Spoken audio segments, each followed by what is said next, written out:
आता बातमी आहे बुलढाण्यातून। बुलढाण्यातील संजय गायकवाड वापरत असलेल्या 1.5 कोटींच्या डिफेंडर कार मालकानं स्पष्टीकरण दिलंय। ही कार आपलीच आहे आणि कमिशन पोटी कुणालाही दिली नसल्याची माहिती निलेश ढवळे यांनी दिली आहे। दरम्यान आपण कोणत्याही चौकशीसाठी तयार असल्याचे निलेश ढवळे यांनी सांगितलंय।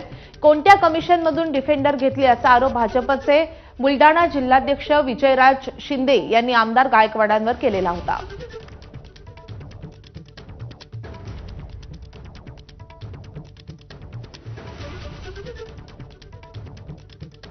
संजीव कधी आमच्याकडून कोणत्याच प्रकारचं कमिशन घेतही नाही आणि आता कोणत्याच प्रकारची टेंडर नाही आहे, त्यामुळे कमिशन देण्याचा प्रश्नच उद्भवत होत नाही। मी ती डिफेंडर माझ्या मुलाच्या आग्रहास्तव ती विकत घेतली।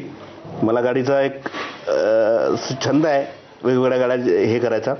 जसे माझ्याकडे आता MG हेक्टर आहे, त्यानंतर आता डिफेंडर घेतली। डिफेंडर घेतल्यानंतर मी भाऊला उत्साहपोटी भाऊला सांगितलं, भाऊ म्हणे 4-5 दिवस मी पण बघतो म्हणे कशी आहे, म्हणून मी भाऊला ती दिली। आता पुढची बातमी। स्थानिक तरुणांना अलिबागमधल्या RCF किंवा गेल कंपनीमध्ये नोकऱ्या मिळाव्यात यासाठी शिवसेनेचे आमदार महेंद्र दळवींनी पुकारलेलं आंदोलन मागे घेण्यात आलंय। दिवाळीच्या सणामध्ये कुठे गैरप्रकार होऊ नये यासाठी आमचं जन आंदोलन मागे घेत असल्याचं आमदार महेंद्र दळवींनी सांगितलंय। संबंधित कंपनी प्रशासनाला धारेवर धरत स्थानिक प्रकल्पग्रस्त आणि बेरोजगार तरुणांना जोपर्यंत नोकरी मिळत नाही तोपर्यंत आमचा लढा सुरूच राहणार असा इशाराही यावेळी महेंद्र दळवींनी दिलाय।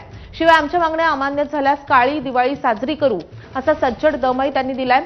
पण दिवाळी सणामध्ये कुठलंही विघ्न नको यासाठी आमचं हे आंदोलन तात्पुरतं स्थगित केलं असल्याचं दळवींनी म्हटलंय।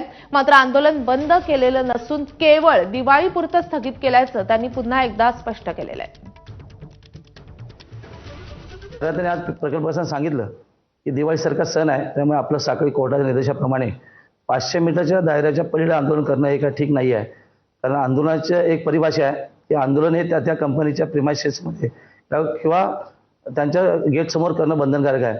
परंतु कोर्टाचा कुठेही त्याच्यामध्ये हे होऊ नये या दृष्टिकोन आपण निश्चित प्रयत्न केला आहे। आणि मग